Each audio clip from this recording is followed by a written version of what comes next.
নমস্কার বন্ধুরা, welcome to election mania channel. আজ আমরা আলোচনা করব 272 নম্বর মঙ্গলকোট বিধানসভা কেন্দ্র নিয়ে। 2014 সালের লোকসভা নির্বাচনে এই কেন্দ্র থেকে তৃণমূলের প্রাপ্ত ভোট 46.95%, বিজেপির অপ্রাপ্ত ভোট 11.49%, বামফ্রন্টের প্রাপ্ত ভোট 34.02 এবং কংগ্রেসের প্রাপ্ত ভোট 4.95%।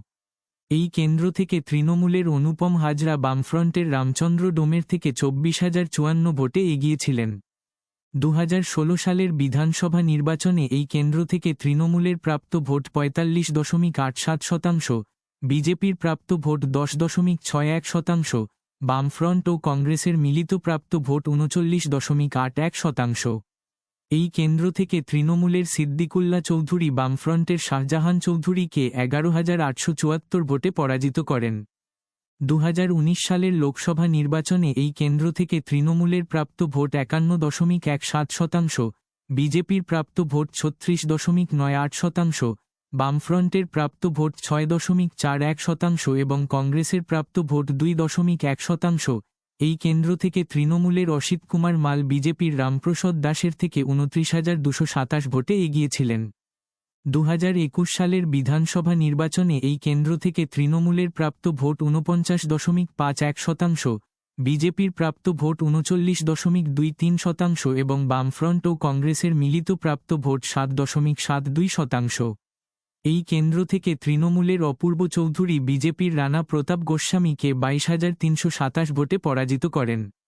2024 সালের লোকসভা নির্বাচনে এই কেন্দ্র থেকে তৃণমূলের প্রাপ্ত ভোট 55.03%, বিজেপির প্রাপ্ত ভোট 33.21%, বামফ্রন্টের প্রাপ্ত ভোট 8.36% ও কংগ্রেস এই কেন্দ্রে কোনো প্রার্থী দেয়নি।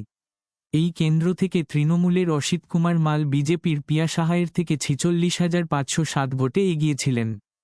272 নম্বর মঙ্গলকোট বিধানসভা কেন্দ্র। 2026 সালের বিধানসভা নির্বাচনে এই কেন্দ্র থেকে সম্ভাব্য বিজয়ী কে হতে চলেছে সেটার আগে জানিয়ে রাখি যে আগামী পর্বে আউজগ্রাম বিধানসভা নিয়ে আলোচনা করা হবে, তাই এরকম আরও তথ্য পাওয়ার জন্য চ্যানেলটি সাবস্ক্রাইব করে রাখুন। এই কেন্দ্রের মোট ভোটার 2,51,003। এই কেন্দ্র থেকে তৃণমূলের সম্ভাব্য প্রাপ্ত ভোট 40.8% ও বিজেপির সম্ভাব্য প্রাপ্ত ভোট 36.02%। 272 নম্বর মঙ্গলকোট বিধানসভা কেন্দ্র। 2026 সালের বিধানসভা নির্বাচনে এই কেন্দ্র থেকে সম্ভাব্য বিজয়ী হতে চলেছে